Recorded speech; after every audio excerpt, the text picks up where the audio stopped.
Champion School of Real Estate. We are so excited to have you here today. I'm Rita Santa Maria. I'm the owner, founder of Champion School of Real Estate. And we are going to be talking about social media basics today and the advanced course. So for those of you that are brand new, it's going to be a lot of really good information to get you started. For those of you that have started but want to get some great ideas to move your social media marketing to the next level, we have wonderful, good information on that as well. Because today I am so proud and so pleased that we have two of our own from Champion School of Real Estate that are truly SMEs, subject matter experts on social media. First of all, we have our wonderful Byron Underwood, and Byron's been with Champions for 10 plus years, and Byron has actually written a couple of our courses on social media. And Byron is so into social media that he's putting a squad together woo, so that we have teachers and staff that want to be part of our Champions social media squad. And Byron hails from being a trainer for a major franchise company in the United States. And we've known Byron for so many years, and we're so happy when a few years ago he came on board full-time. And if you like this particular delivery of live broadcast, you'll be able to see Byron Underwood a lot, because Byron teaches a lot of our social media and just all of our live broadcast courses. So welcome, Byron. Thank you. It's good to be here. Thanks, Rita. And then we have our communications director and social media expert for Champion School of Real Estate. And I want to say, I can't take credit for bringing Carla on board. In fact, I pronounce her name La Raga, but of course she pronounces it the right way with the right accent, which I love. And she did that at the beginning for our Facebook feed that we have going on. But the president of our company, Kimberly Didelowitz, and I know she's watching today. Hello, Kim. Hi, Kim. She said it's time for a social media leader to take over our social media for our company. And Carla, what a fine job you've done. Thank you, Rita. So these two are going to bring forward today, I'm telling you, necessary information. Not fluff, not, oh gosh, maybe I could do that, maybe I should do that, but they're going to bring forward information you must do if you're in business, any business, whether you're one of our real estate, one of our loan, one of our inspector, one of our appraisers, maybe you've taken business etiquette with us. Any of those areas you need to be thinking and working on your own social media marketing plan. So, right off the bat, I'm going to ask these two experts, what do you say to someone who is watching and says, I am overwhelmed with the idea of moving social media into my business plan? So let's start with that. What would you tell that person, and what are the basics to get that person going into the social media area? It's a really Let's good start question. with Byron. Yeah, thank you so much for that question. Before we do, could I just do this? Are we going to use a hashtag today for any comments on Twitter or Facebook? Yes, we are. We're going to be using hashtag CSRE Champions Live. Cool. So I can't help but do that every single time. Oh, and I heard a joke on the radio coming in. All right. It said, for those of you that look at a hashtag and think of it as a pound sign, you're dating yourself. Okay. And I didn't. I just want you to know that. Okay. I knew it was a hashtag when I said Jimmy okay. Fallon, right? Hashtag. Sorry. So remember that social media, first of all, is a communication tool, or it's about communication. And so there are a lot of different ways to communicate with people, either over the phone or face-to-face, or even by email and text today. So when someone is deciding to create or use a different communication avenue or network, then they kind of need to go all in on it and be able to communicate that way, talk that way. And so Facebook or Twitter is not just a broadcast, but it's an opportunity to talk to people. If someone is already successful marketing in a certain way, whether they're using direct mail or they're using any type of email campaigns, and it works for them, then maybe they want to keep doing that without jumping into the social media arena to do marketing per se.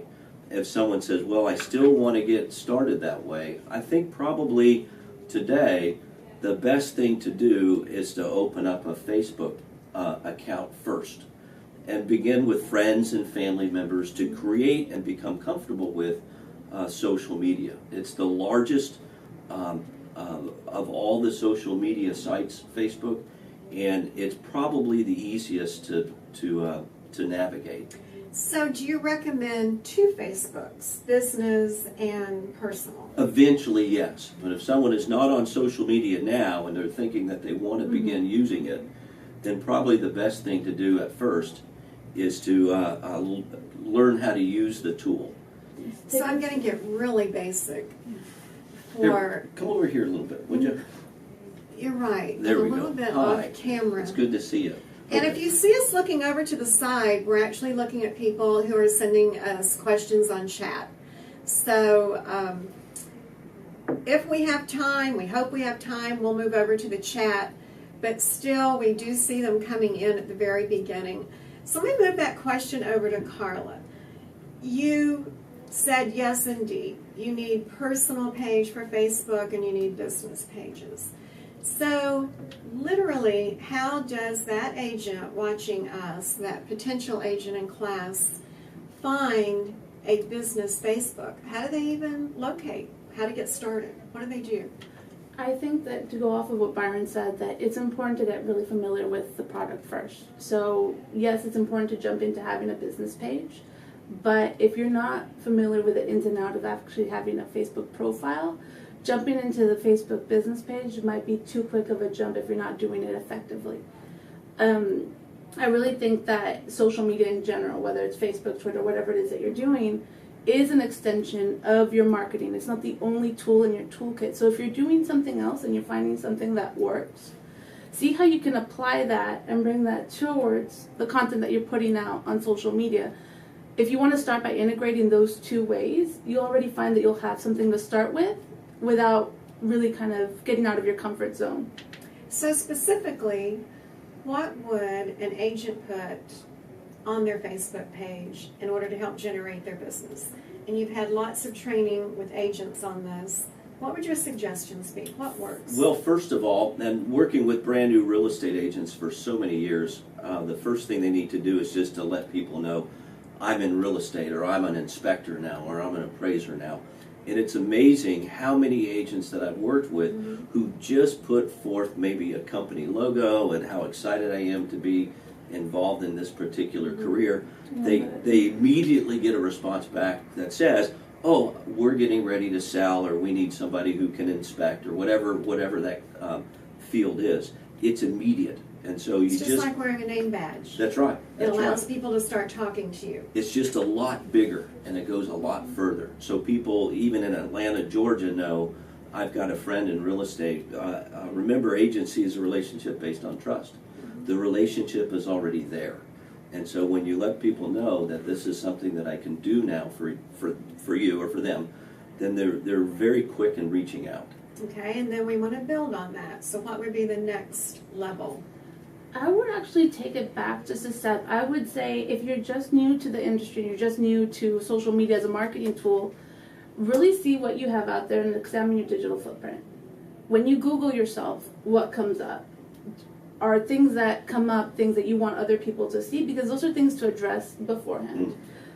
Follow that up with setting up your profiles, making sure that you secure the handles that you want for both, obviously, the Okay, website. stop right there. She said, we want to Google ourselves in order to see what our digital footprint looks like. What is a digital footprint?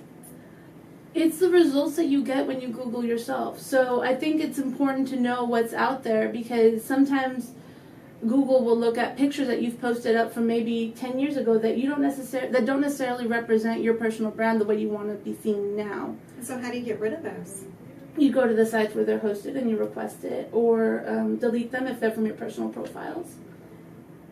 Okay, and then you said your handle. What is your handle? Remember, we have people, they're starting here with basics. So our social media handles, like for example, for Champion School of Real Estate, on Twitter, Instagram, and on Facebook, you'll find us either looking for /Champion School or @Champion School.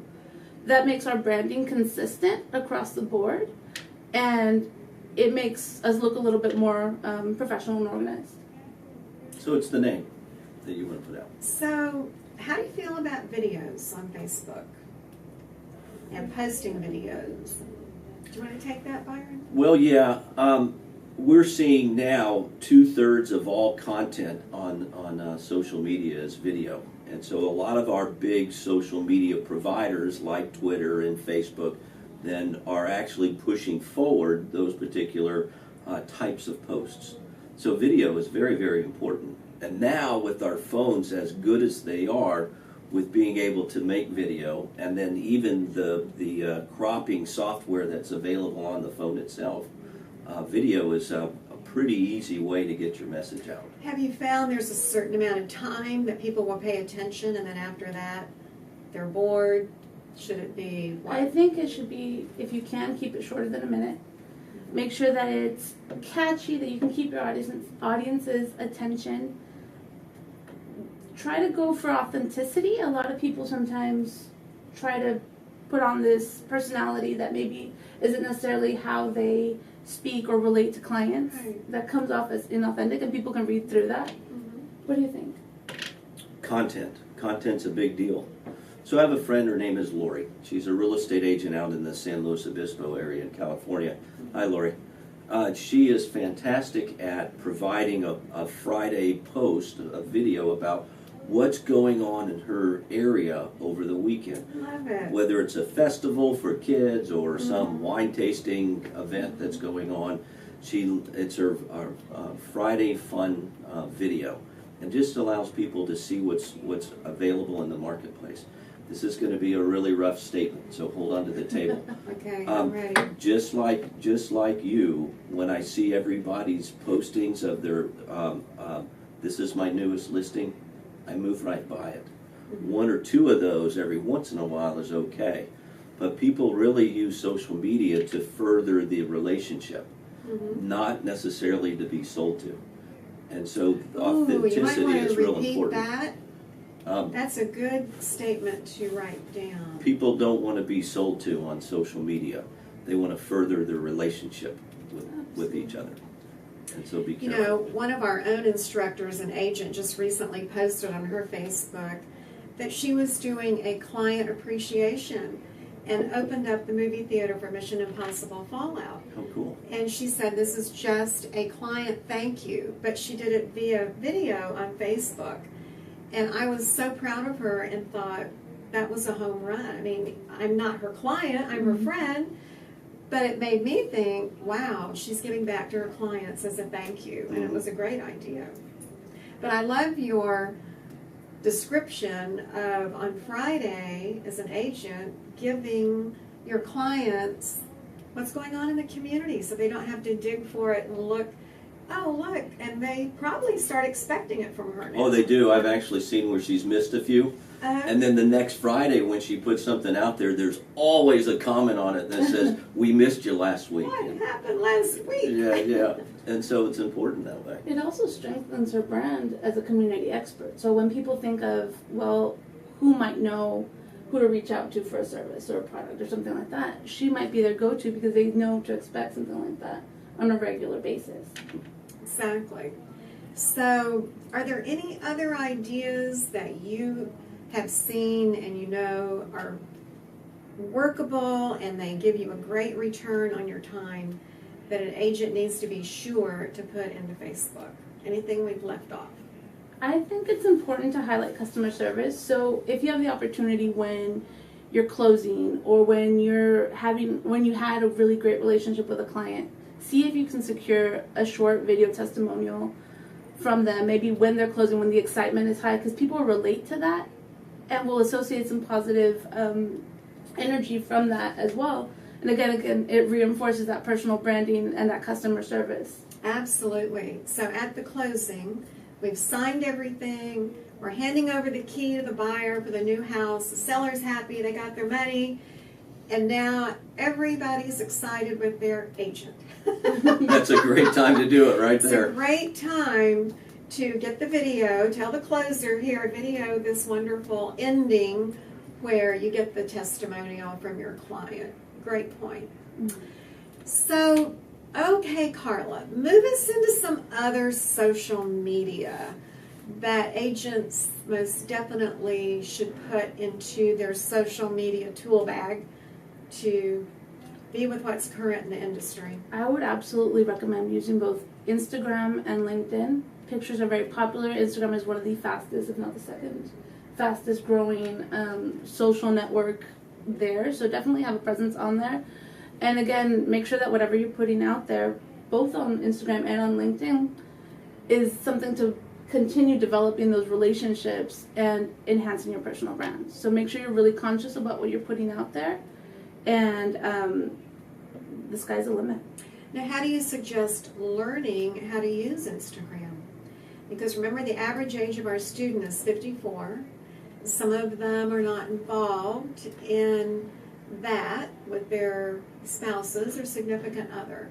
So how do they learn how to use Instagram? I know I sat with you.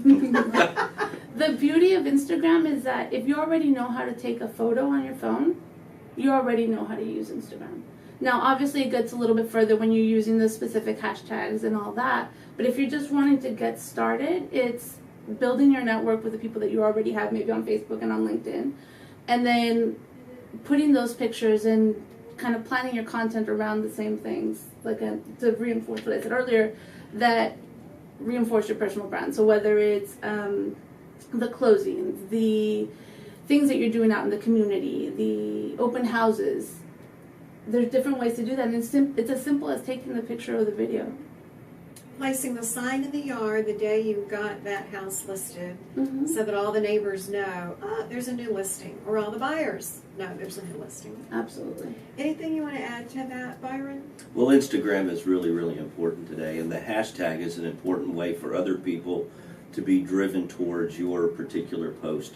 And so brainstorming or using what's on Instagram to be able to come up with 6 or 7 or even more than that hashtags or little titles, if you want to call them that, about the particular photo. And so if for fun, if you want to, Jimmy Fallon and Justin Timberlake have a video about the use of hashtags, and it's on YouTube if you want to look at it. And they do everything. They go hashtag mom's cookies and stuff like that. But what it allows, the hashtag is just a title. And so when you're looking at your brand or your business and what it is that you want to communicate to the public, then those types of titles should be consistent over time. And even using a Word document to list some of the titles that you want to use when you post can help remind you and keep those consistent. So if we're thinking of different generations, because I know, and you know, that we teach courses about generational selling and generational marketing and the difference between certainly a boomer and a Gen X and a Gen Y. How do you try to hit the different generations with your social media? Is there a good trick to that, or what would your recommendation be that I hit as an agent all generations? I think it's smart doing, there's a lot of marketing companies that do research on the different demographics and how they actually consume content. What we've seen is that baby boomers actually spend more time consuming content than other generations. And so I think that as long as you're able to say, like for example, one statistic I found that I thought was very interesting was that regardless of the demographic, most content is consumed between 8 p.m. and midnight. And so when you're already targeting and writing the content that you need and have the graphics right that already market towards your intended audience, if you take advantage of some of the statistics out there like that and time things to where they're more likely to see them, you'll be more successful in your posting. Wow. So you said the general public or boomers are reading, absorbing more content between 8 p.m. and midnight? What the general public is General what the public. AMA, American Marketing Association, Okay. put in their study. So if you know that is the time period that most people are consuming, they're probably laying in bed, getting ready for the night, and last thing, reading social media. I do that. Mhm. So get it ready during the day so that you have it posted during that particular most read time period. Absolutely. Interesting. What do you think, Byron? I'm going to go ahead and call Carla out here because she's on like 4 different things going on here at the Good. same time. She's using one site to be able to track any posts that are going on social media. She happens to be using Buffer. Oh, now she's on TweetDeck, so she's really got that. And then she's got notes over here too. I just want you to know that. She's really smart, but she's got those. And then secondly, I want to let you know that I'm average. So I'm 54 on Tuesday. Oh, you look much younger. Oh, thank you. Did you just roll your eyes? When I heard a laugh from the other room on that too. Thanks a lot. I will be above average on Tuesday. This is the first time I'll be above average. Oh, okay. And I am a Facebook user. There it is. There's all my disclosures and waivers for the day. Facebook has the oldest generation of social media users.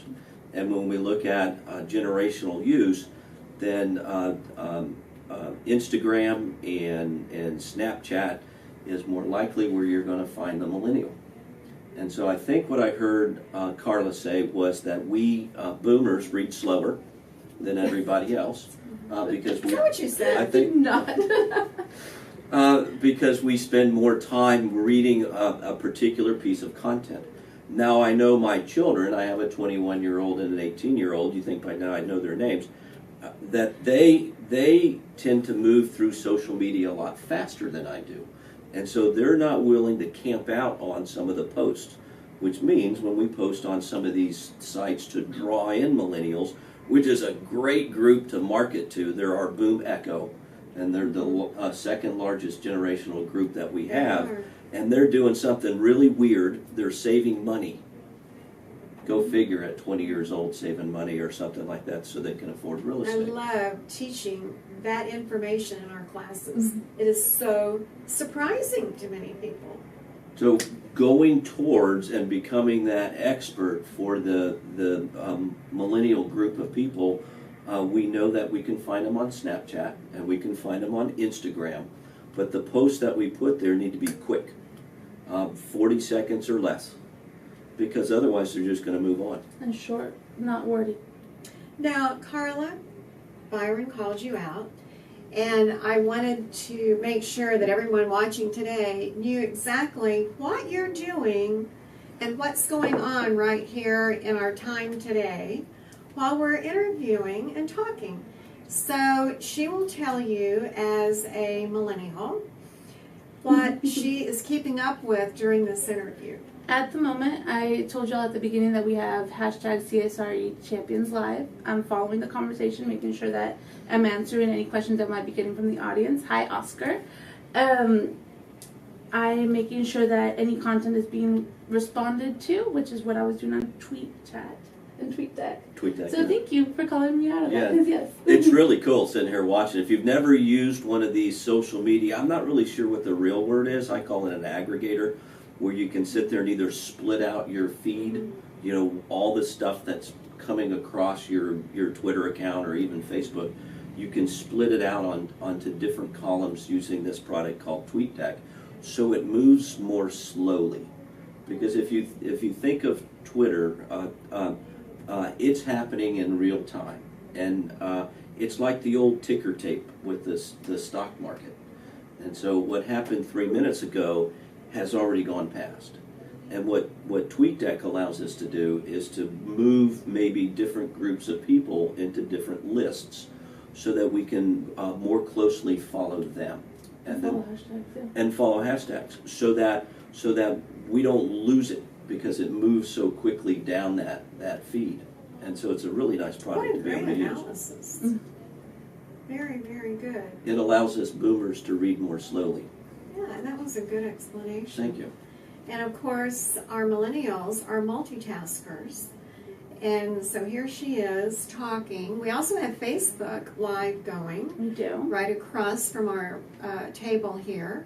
So with all of the different social medias that we really need to at least adopt one or two, my favorite is Twitter and Facebook. I'm going to try to get better at Instagram because you keep encouraging me to be better and answer friends on Instagram with more pictures and such. The question is, how do these wonderful people here watching today, including this person right here sitting across from you, how do we find the time to be involved the way we should in social media? What is your recommendation, either of you, both of you, on, oh my goodness, this sounds like it's going to be so time involved. How do I organize my time to make sure I keep up so that everything is fresh, not stale? I can take that question real quick, just because I do believe when you have a plan in place, like in any other marketing tool that you might use, you identify your goals, you identify what you want to reach and what you want to highlight.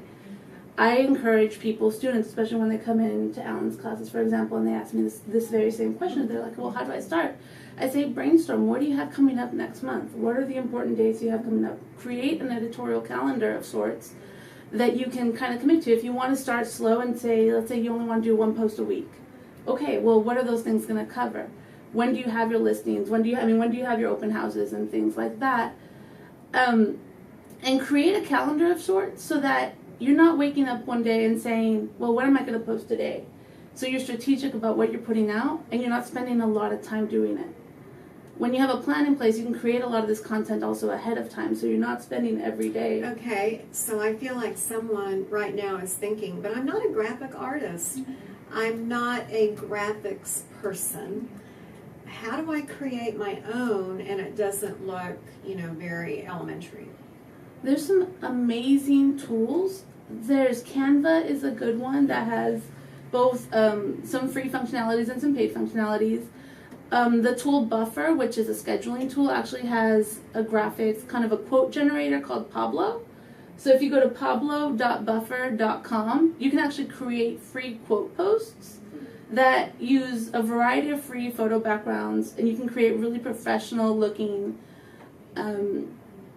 posts that don't take a lot of time. Any additions to that? Yeah, I do a lot of my work first thing in the morning, and when people decide that they want to do something, sorry, I have to be a smart aleck. It's how I live. But our students love that. It's Okay, called good. humor. Okay, is that what it is? It's humor. Sometimes I have to turn the filter on really tight to just keep it from coming out. You asked, how do you find the time? How do people find the time to go to the gym every day? They make time. I'm a block scheduler, and so I know that certain times of the day are set apart for certain things. Mm-hmm. You can't do social media all day. You'd never show any houses, and so you've got to find that block of time where you can focus a little bit. And I'm not talking tons of time. I'm talking about maybe an hour. And so the first thing that I do, I use something called Reddit.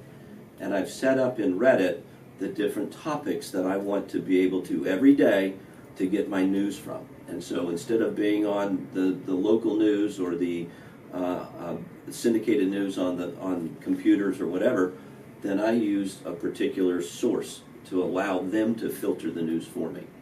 That way I get to the topics that I want.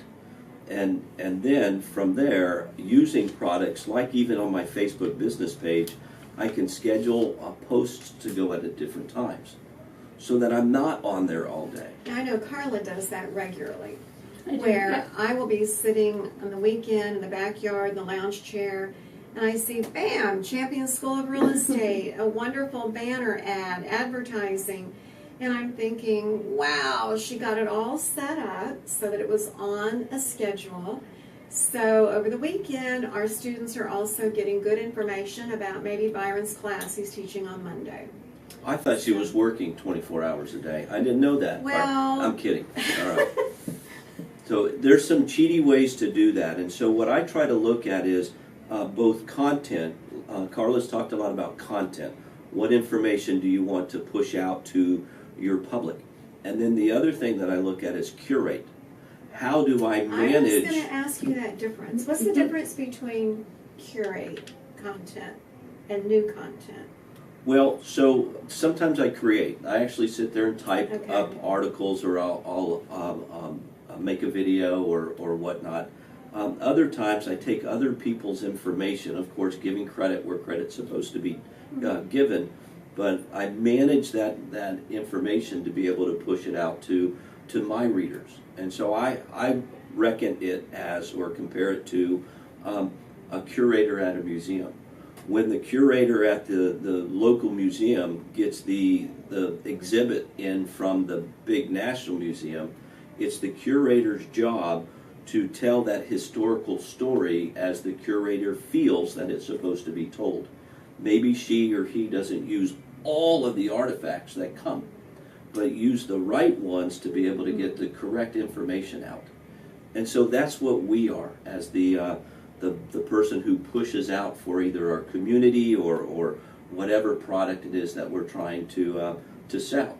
And so when I'm looking at articles about what's happening, I live in Missouri City down here in southwest Houston, and so when I'm looking in the morning as what has come out overnight from the city, or what's going on locally in Sugar Land or in Missouri City about new restaurants and things like that have opened up, then my goal is to take that information that someone already wrote and push that out. And so original content, the stuff that I generate, and other people's content, the things that I post for my public to be able to see. That's curate. This makes me want to ask the question, with our new students in the classroom, we always give them suggested questions to ask when they're out interviewing for a sponsoring broker. In this day and time, do you think it would be a good idea, and how would you pose the question, when the new student says, what can you do for me to get me going on social media? Would that be a legitimate question to ask a broker? Oh, it would be extremely important to And ask. if you were a broker, Byron, which you are a broker, I am. how would you answer that? Well, depending on what type of group of people that I wanted to reach as a broker, then I would have different platforms that I use. For example, my Facebook business page, or my YouTube page, or my Twitter account. But that doesn't benefit the agent. The broker's job is to create and generate the brand. And it's the agent's job then to create the relationships. So what information and mission statements and value statements does the broker have, and little commercials that can then be shared to each agent's particular sites? And so they have the brand level information, Okay. and maybe access to the data, so that the agent then can push that forward. Well, let me ask you this. In this day and time, do you believe that real estate brokers or managers that are doing the interview, do you think they really emphasize the importance of social media to the new person? Some do, and you can see them because they're on social media already. And so when you have friends that are brokers who Right, are doing they're on a it all great the job, time. right, Yeah. right, and really what they are is a billboard for the relationships of the agents that they have within their company, and for their company itself. Good. Because I know that as a new person, we're always wondering, what kind of help am I going to get when I go to this new company? And we have our little list of questions, and frankly, right now I'm thinking we need to add that to the list. What can I pull from you, broker, which would certainly be the branding, the logo, the great reputation, but what can I pull from you to get me started on my Facebook business page or / personal page that will help me look like, yes, I am now in this new career. And that being said, I can see you want to say something to that. Go ahead. Well, I was just going to say, if a brokerage has a social media person that's already developing content and publishing, if they could develop a visual library or an asset library, basically, that has the post with the graphics already for them, that would be a huge help to the agents. And it's on brand for them. So it kind of... And we do have some brokers watching today. So repeat that and look right in the camera right there. What do you think would be helpful for the broker? What I was recommending is that if you already have a social media person responsible for making sure that your pages are all on brand, why not have the opportunity to create a library of assets that your agents can use and reuse with the right words, the right graphics, and have that available to them to make it easier for them as they're getting into social media. It's a great suggestion. We actually do have a chat question, and the chat question is coming from one of our students that says, please explain how to use the @ on Facebook, and also let us know why we should tag people in pictures on Facebook. Do you want to take that? Yeah, question, absolutely. Some people may not know that when you use the @ symbol before someone's name, you have the ability to tag them in a photo or a post, actual text copy post. And that's a good way to reach more people that may not necessarily have seen the post when you published it.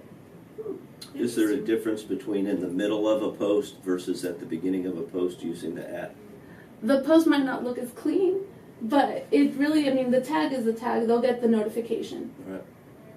So when you're posting that, you put the @ I didn't even know this, so good question.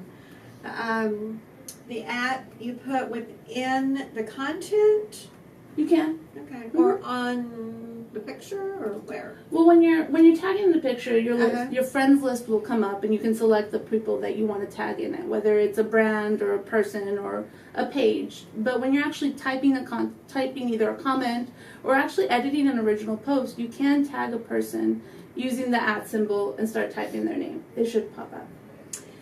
I know on the other side of the coin that brokers really also talk about the fact that so many of their agents, some of them that love social media, are so tied up in social media that maybe they're forgetting the old-fashioned traditional way of marketing and not getting out meeting and greeting as they should. But I think we've kind of hit that with it's organizing your day. And certainly being a responsible person to know that to market yourself and to be effective, it's going to take all forms of social media, traditional marketing, cold calling, warm calling, open houses, everything. Absolutely. But I kind of, and I'm being an agent now, I know if my marketing's working well, if I'm doing an open house, if I'm doing networking, how do I know if my social media is working for me? I know Carla's reading one of the questions over there on chat, Sorry about that. but how do I know if it's working? You see an increase in engagement. You'll see more people referring you. I mean, one of the biggest things that you can see is that it's reinforcing how people perceive you. So if you can make sure that you control your image and you control the content you put out there, again, going back to the content, I know I keep touching on that. Content. But it's content. so important because you have, it's, how would I put it? You don't see these people every day. So what they might see every day is what you post on social media. So what you put out there either reinforces or detracts from how you want to be seen. So that's why I keep emphasizing it so much, because some people forget that and will put things that maybe are detrimental to what they're trying to do in the first place. So if I'm really giving it my all on social media, then I should at some point get a prospect or get feedback on something that I've posted on social media. Or in my mind, I know it's working and I'm just throwing this out. because I do all the personal on my page. Carla does company over on our company page. But when I see my customer out in the field that I haven't seen in ages, and they say, "Oh, I see you and Henry went to Canada for your anniversary." Mhm. I'm thinking, yes, it's working, because I just wanted to reach out and touch people that I care about, and I do it by saying, here's what we're doing, and all those fun things that we love to read about. So, And it is fun. That's one of the greatest and it is things about touching. social It's the media. same almost as going to a networking event and shaking hands. Right. Yeah.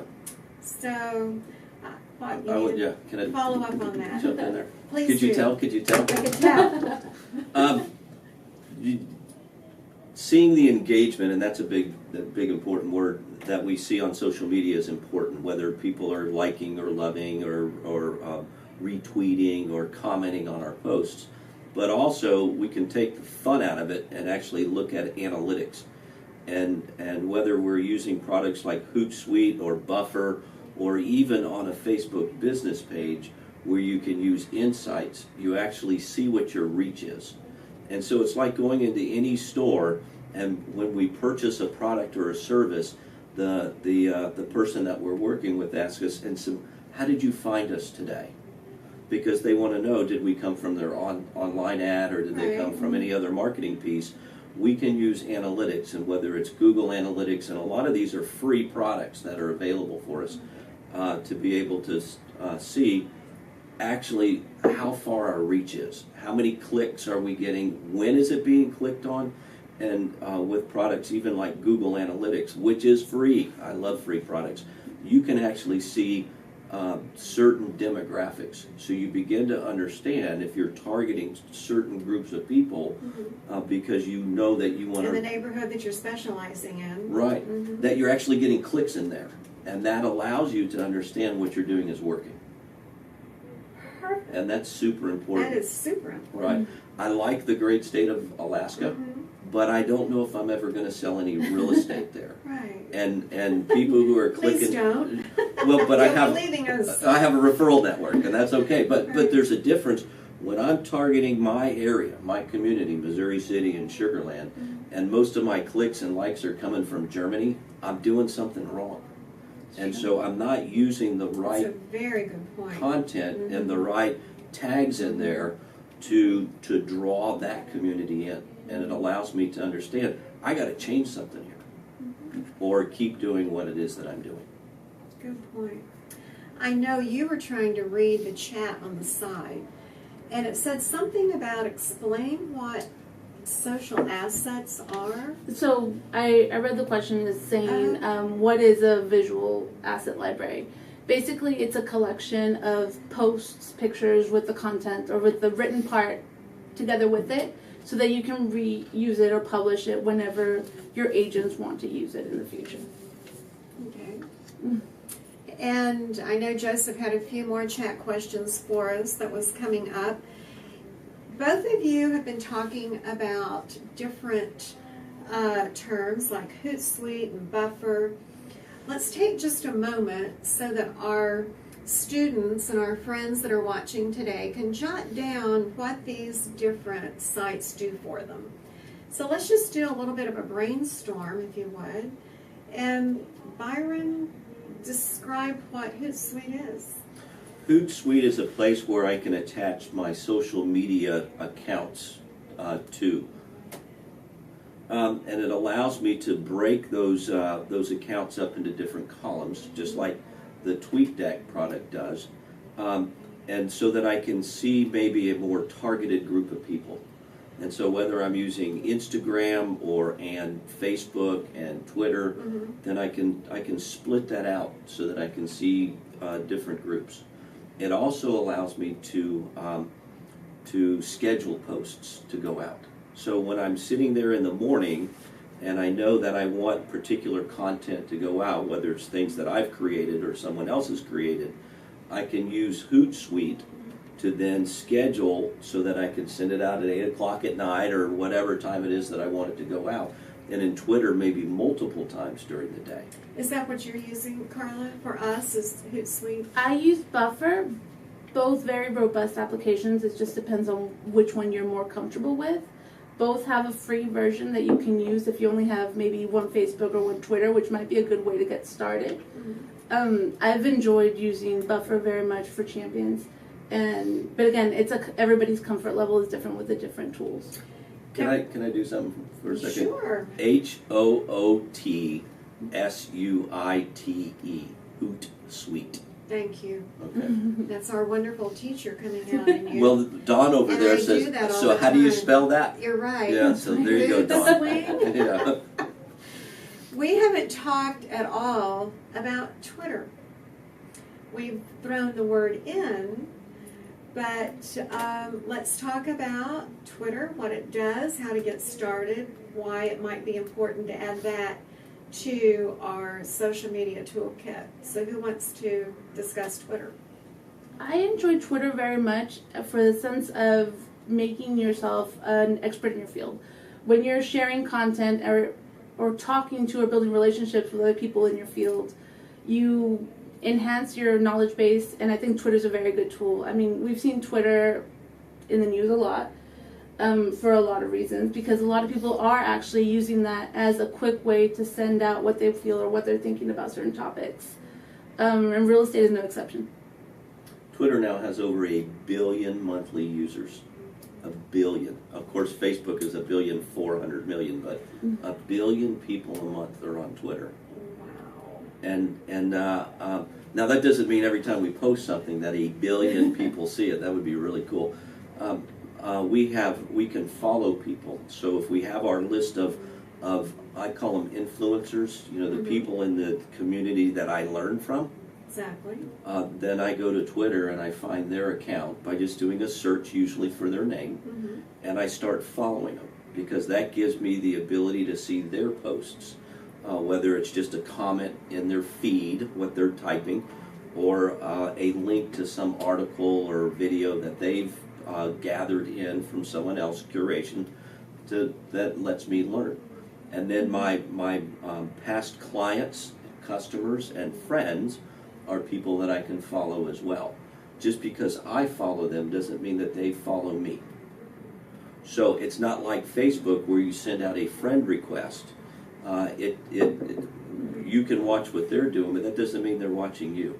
So it's very, very important on Twitter that you engage with them and with their content, so that then when they see this conversation going on, that they feel the need to be able to reach out and follow you back. So what do we use at Champion School of Real Estate when we're tweeting out information?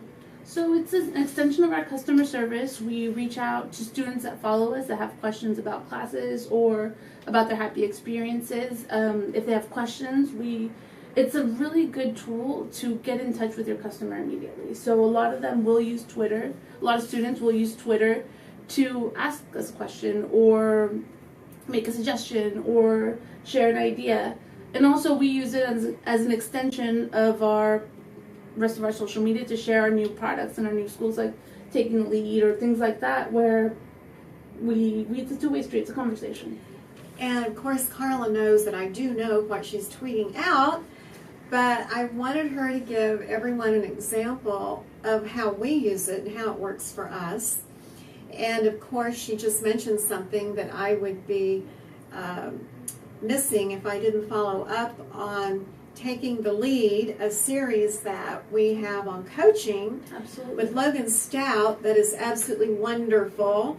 And on August the 12th, I believe it is, the 14th, 14th. On August the 14th, he will be interviewing, and not interviewing, but a conversation with Tom Ziegler on productivity.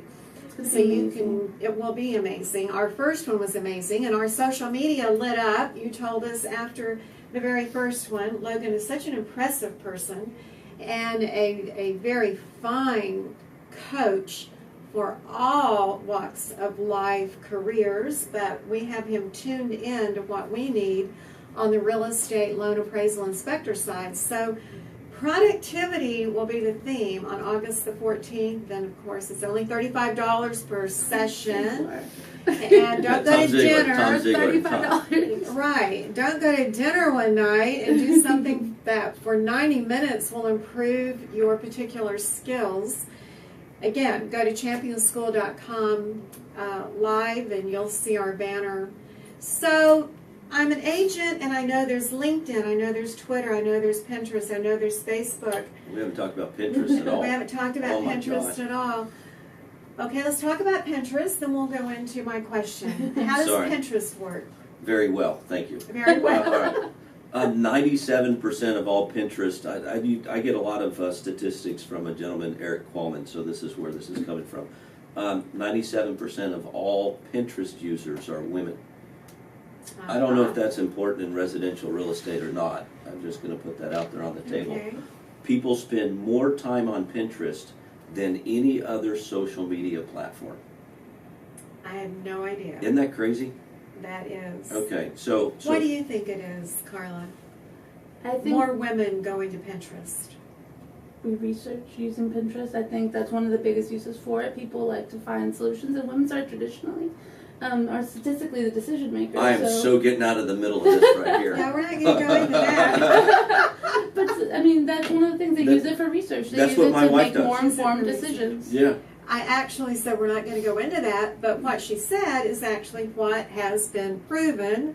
And if you look at realtor.org, and they have the stats on that, when you have a couple going out looking at a home, yes, she's absolutely right. Typically, it is the female in that particular couple that makes that decision. But there are so many cool things on Pinterest as well, and you can pin things and get ideas for housewarming gifts for your new client, your buyer clients, that kind of thing. But I had no idea it was that popular. Yeah, what are you dying to say? Filter. There's like 80 things that shouldn't come out of my mouth right now. They're down. Here's the waiver. Seafoam. What the heck is seafoam? Well, it's a color. Oh, it's a color. And it's old now, but it's just my example. So my wife has boards based on different rooms.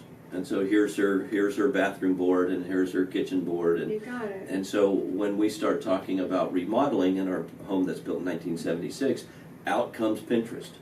I am part of the sandwich generation. I have elderly parents.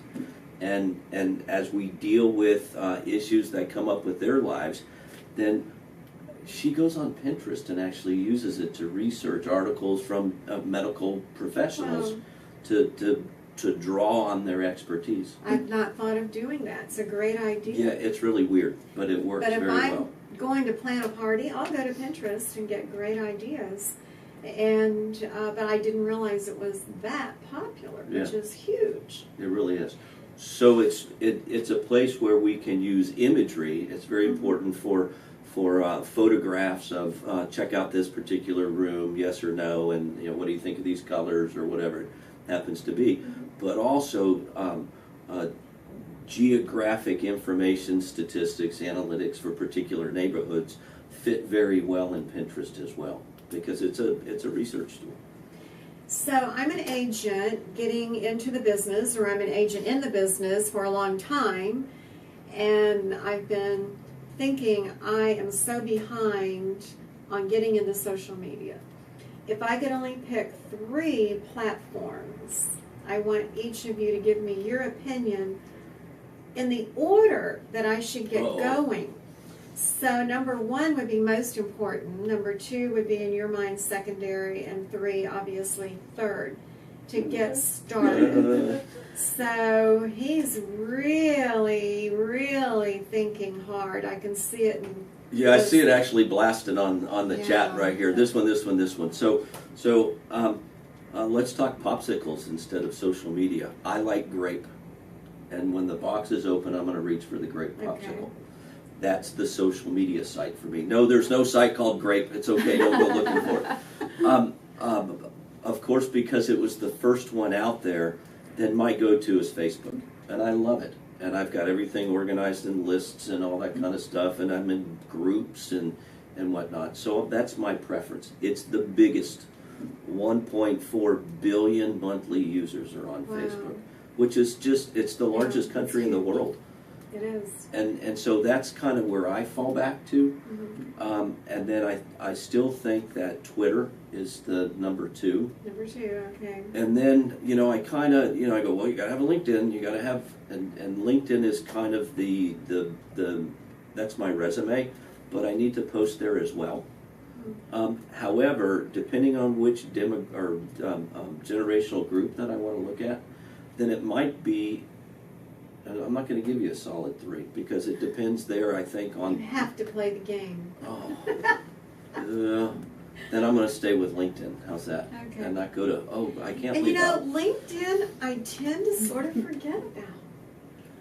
I find it easy to post on Facebook, and I love going to our company, Champion School of Real Estate site. I like going to Pinterest. One of our students wrote, I think you can see it over there, Pinterest is eye candy. Oh, I know. I'm just... I love that. That's awesome. So, Carla, what would be your recommendation, top 3 in the order of importance? Facebook, Instagram, and LinkedIn. My thought process is if I'm paying for marketing and I have a business page, since Facebook owns Instagram, I can use both to reach a very detailed target market. Okay. So I think that would definitely be my order. I look at LinkedIn. LinkedIn is business networking, so I think it's a very important thing to use regularly for business purposes. So you're telling me right now, Rita, you don't have to worry about Twitter and tweeting regularly. As long as you keep up with the other top 3. You both sort of agreed, didn't you? I would like it if we kept using Twitter. I think it'd be really good, especially since you're the CEO of the company. And for She's your personal pressuring brand. me. Yeah, I heard that right there. But, And it's recorded. but me personally, yes, I would stick to Facebook, Instagram, and LinkedIn. We have absolutely learned so much from these 2 professionals. I know many of you are saying, I need a class with Byron Underwood. Byron is such a smart, humorous instructor on live as well as in the classroom. And then most definitely our Carla, who actually lives and offices in our Plano campus. Hello, Plano, and Dallas, Fort Worth. And she came down today for our wonderful interview, and she makes us look good in all of our social media platforms. Absolutely. And I mean that sincerely because she is up to date, keeping everyone informed of what we have going on. We at Champion School of Real Estate make the delivery about you, whether you want to be in traditional classroom, online. Our online is robust, exciting, or now our live broadcast where you have a teacher but you're sitting at home or in your company office getting one of these wonderful interviews or programs. So it's about you bringing in from time to time different platforms to make you successful, like 30 Days to Success for new people, my book, How to Get Started. I have wonderful testimonials from new people saying, thank you, I had business after my first 30 days. I get them. Mm-hmm. So, and I love it. It makes me so proud because it's helping our students. And then as well, we have our Taking the Lead series with Logan Stout. And for the next 4 months are left, and we will have that wonderful Logan Stout interviewing people that you recognize for sure. Go to our website, look at the title of our particular monthly coaching sessions. Again, only $35 for each one, and it's 1 per month, 90 minutes. It's awesome. On a regular basis, our teachers are fantastic. They teach you real-world information as well as what you need if you're in that process of getting your license, be it real estate, loan appraisal, inspection. And of course, business etiquette just brings you into feeling more confident about yourself and this new career that you're going into. When I walk into the classroom, as both of these people know, I always say thank you for your business. So I want to end our time today by saying thank you for your business. Without any question, We are celebrating 35 years in business. I opened Champions in 1983. We could not have grown to have campuses in North Dallas, literally Plano, Fort Worth, Austin, San Antonio, certainly the Katy Highway 6 area, West Houston, Galleria, and North Houston on 1960. This time next year, the North Campus will be moved to the 99 Grand Parkway new 3-story building location. But that's not for another 12 months. Excited about that, and our new Austin location right at 183 and the 45 tollway, which was the old 620 road, for those of you that are our customers in Austin. So thank you for your business. Thank you for allowing us to grow and give you all of the good tools to help make you successful, because when you're successful, then we've done our job. So thank you, Byron. Oh, thank you. Thank you, Carla. Thank you, Rita. And thank you, our wonderful students, friends of Champions School of Real Estate. And we'll see you on August the 14th for Logan Stout taking the lead. Bye-bye.